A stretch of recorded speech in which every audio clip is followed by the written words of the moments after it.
ഇത് തൃശ്ശൂരുള്ള കൊല്ലങ്കോട് കൊട്ടാരമാണ്. ഞാൻ ഇതിൻ്റെ ഒരു വീഡിയോ നേരത്തെ ചെയ്തിട്ടുണ്ട്. ഇത് 1904 കൊല്ലങ്കോട് രാജാവ് സ്വന്തം മകൾക്കായിട്ട് നിർമ്മിച്ചു കൊടുത്തതാണ്. തൃശ്ശൂർ നിർമ്മിച്ചു കൊടുത്തതാണ്, ശ്രീധരമായിട്ട് കൊടുത്തതെന്ന് കേൾക്കുന്നു. ഇപ്പോൾ ഇവിടെ ഒരു പുരാവസ്തു മ്യൂസിയമായിട്ട് കേരള ഗവൺമെൻറ് കൺവേർട്ട് ചെയ്തിട്ടുണ്ട്. അതിലെ ചുമരുകളിലൊക്കെ കാണാം, അതിർത്തി മതിലുകളിലൊക്കെ കുറേ ചിത്രപ്പണികൾ കാണാം. അത് കഴിഞ്ഞിട്ട് പീച്ചിയിലേക്കാണ് ഞങ്ങൾ പോയത്. പീച്ചി ഡാം നമുക്കറിയാം 1947 അതിൻ്റെ പണി തുടങ്ങിയത്. 1958 അത് സ്റ്റാർട്ട് ചെയ്തത്, ഉദ്ഘാടനം ചെയ്തത്. ഇത് പീച്ചി ഡാം റിസർവോയറാണ്, വെള്ളം തടഞ്ഞു നിർത്തുന്നു. ഇതിന് ഒരു 4 മീറ്റർ വീതിയും 41 മീറ്റർ ഹൈറ്റും മൊത്തം നീളം 200-ൽ പരം മീറ്ററുണ്ട് ഈ ഒരു ഡാമിൻ്റെ, ആ ഒരു തടഞ്ഞു നിർത്തപ്പെട്ട ഡാമിൻ്റെ സെക്ഷന്. ഇതിലെ റിസർവോയറിൻ്റെ വെള്ളം വാണിയമ്പാറ വരെ നീളും. തൃശ്ശൂർ ജില്ലയുടെ അതിർത്തിയായ വാണിയമ്പാറ വരെ ഈ വെള്ളം കെട്ടിക്കിടക്കണമെന്നാണ് പറയുന്നത്. ഇത് മുകളിൽ നിന്നുള്ള ഒരു വ്യൂ ആണ്. ഇവിടെ മീൻ സീ ലെവൽ എന്ന് ഞങ്ങൾ രേഖപ്പെടുത്തിയിട്ടുണ്ട്. അതൊക്കെ ചിലപ്പോൾ മീൻ സീ ലെവലല്ല, ഇവിടുത്തെ മിനിമം വാട്ടർ ലെവൽ, അപ്പോൾ അതിൻ്റെ അടിയിലേക്ക് വരെ വെള്ളം താഴ്ന്നിട്ടുണ്ട് ചില സമയത്ത്, ചിലപ്പോൾ അതിൻ്റെ മുകളിലും പോകാറുണ്ട്. ഇതൊക്കെ മുകളിൽ നിന്ന് അടിയിലേക്ക് കാണുന്ന ദൃശ്യമാണ് ഡാമിൻ്റെ അവിടെ നിന്ന്. ഇപ്പോൾ തീരെ വെള്ളമില്ല ശരിക്കും. ഈ വെള്ളം വളരെ കുറവാണ്. ഇതിലും കുറഞ്ഞ അവസരമൊക്കെ ഉണ്ടായിട്ടുണ്ട്, പക്ഷേ ഇപ്പോൾ ഇത്തിരി വെള്ളം കുറവാണ്. ഇപ്പോൾ ഇവിടെ കൊട്ടവഞ്ചി ഒരു ഉദ്ഘാടനം കഴിഞ്ഞ ആഴ്ച കഴിഞ്ഞുകൊണ്ടെന്ന് പറഞ്ഞ് മന്ത്രിയൊക്കെ വന്നിട്ട്. അപ്പോൾ കൊട്ടവഞ്ചിയിൽ നിന്നൊക്കെ സഞ്ചരിക്കാൻ പറ്റിയതാണ്. ഇതാണ് ഇവിടുത്തെ സ്പിൽവേ. ഇവിടെ ഒരു 3 സ്പിൽവേ ഉണ്ടെന്നാണ് കേൾക്കുന്നത്. അപ്പോൾ ഇപ്പോൾ വെള്ളം തീരെയില്ല. നേരെ പോകുന്നതാണ് ആ വെള്ളമാണ് ജലസേചനത്തിന് ഉപയോഗിക്കുന്നതാണ് ഈ വെള്ളമെല്ലാം നേരെയുള്ളത്. കുറച്ച് കഴിഞ്ഞാൽ റൈറ്റിലേക്ക് ചെറിയൊരു കനാല് പോലെ പോകുന്നൊരു സ്ഥലമുണ്ട്. അതിൽ കൂടെ പോകുന്ന വെള്ളം ഇവിടെ KSEB വൈദ്യുതി ഉൽപ്പാദിക്കാൻ വേണ്ടി ഉപയോഗിക്കുന്നുണ്ട്. ആ വെള്ളം വൈദ്യുതി ഉൽപ്പാദന ശേഷം പിന്നെ കനാൽ വഴിക്ക് ജലസേചനം നടത്തും. ഈ ഒരു ഏരിയയിലാണ്, ആ റൈറ്റിൽ കാണുന്നതാണ് കനാൽ. ഇപ്പം തീരെ വെള്ളമില്ലാത്തൊരു അവസ്ഥയിലാണ് ഡാമിൽ നിൽക്കുന്നത്. പക്ഷേ ഇവിടെ വന്ന ഒരു പ്രത്യേക രസമുണ്ടെന്നുള്ള സത്യമാണ്. നല്ല കാമാൻ കോറ്റ സ്ഥലമാണ്, നല്ലൊരു മനോഹരമായ പൂന്തോട്ടമുണ്ട്. ഞാനൊക്കെ എൻ്റെ ഓർമ്മയിൽ ഞാൻ 1ാം ക്ലാസ് മുതൽ ഇവിടെ ഏതാണ്ട് സ്ഥിരം വരുന്നുണ്ട്. ഇവിടുത്തെ പൂന്തോട്ടമൊക്കെ എനിക്ക് ഭയങ്കര ഇഷ്ടമാണ്. എനിക്ക് നല്ല വരുന്ന എല്ലാവർക്കും ഇഷ്ടമാണ്. ദൂരെ കാണുന്ന ഒരു പവിലിയനാണ്, ഒരു വലിയ കെട്ടിടം പോലെ കാണുന്നത്. ഇപ്പോൾ ഇവിടെ കൊട്ടവഞ്ചിയൊക്കെ കാണാൻ പറ്റും, ചിലപ്പോൾ കാണാൻ പറ്റുമായിരിക്കും. ദൂരെ നോക്കിക്കഴിഞ്ഞാൽ അങ്ങേറ്റത്ത് ഉണ്ട്. നമുക്കിതിങ്ങനെ ഇപ്പോൾ കാണാൻ പറ്റുമെന്നറിയില്ല. മുകളിൽ നിന്നുള്ള ദൃശ്യങ്ങളാണ് ഈ കാണുന്നതെല്ലാം. ഇവിടെ ധാരാളം കുടുംബങ്ങൾ സ്ഥിരമായിട്ട് വരാറുണ്ട്, തൃശ്ശൂർക്കാരും പുറത്തുനിന്നുള്ളവരൊക്കെ. ഞാനൊക്കെ സ്ഥിരം വരുന്ന ഒരു ഏരിയയാണിത്. എനിക്ക് ഭയങ്കര ഇഷ്ടപ്പെട്ട ഒരു ഏരിയയാണ് ഈ സ്ഥലം. തൃശ്ശൂർ പീച്ചി എന്ന് പറഞ്ഞാൽ തൃശ്ശൂരിലെ ഏറ്റവും വലിയ അട്രാക്ഷൻ എൻ്റെ ഒരു അഭിപ്രായത്തിൽ പീച്ചി ഡാം തന്നെയാണ്. എത്ര പോയാലും മതിയാവാത്തൊരു സ്ഥലമാണിത്. ഇഷ്ടംപോലെ വിനോദസഞ്ചാരികൾ വരുന്നുമുണ്ട് ഇവിടെ. ജലസേചന വകുപ്പാണ് ഇതിൻ്റെ നടത്തിപ്പുകാർ. ഇത് 75,000 ഹെക്ടർ ഭൂപ്രദേശം ഇതിൻ്റെ ജലസേചനം നടത്തുന്നുണ്ടെന്നാണ് പറയുന്നത്. 3 എഞ്ചിനീയേഴ്സിൻ്റെ ചുമതലയിലാണ് ഈ ഡാം നിർമ്മിച്ചത്. KSEB ഇവിടുന്ന് ഒരു വർഷം 33 ലക്ഷത്തോളം യൂണിറ്റ് വൈദ്യുതി ഉൽപ്പാദിപ്പിക്കണമെന്നാണ് പറയുന്നത്.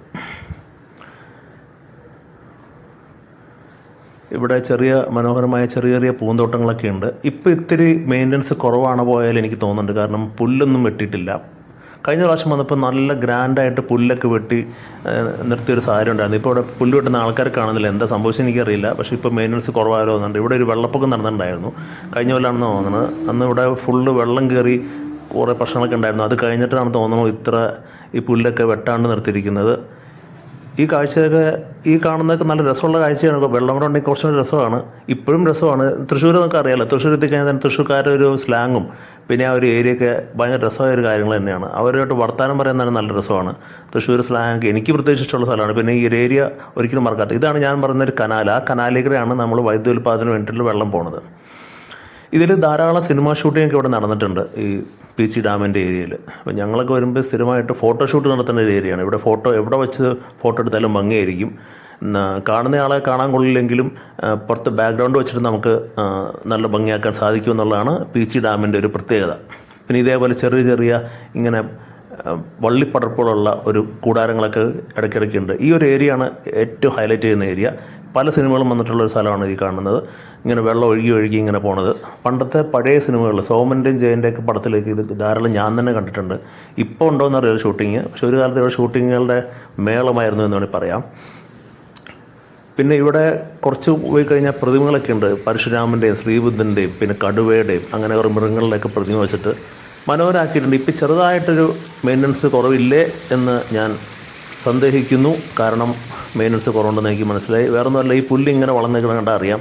ഇതിങ്ങനെ ഒരു വളർത്തിയ പുല്ലൊന്നുമല്ല, തന്നെ വളർന്നു വന്നതാണ്.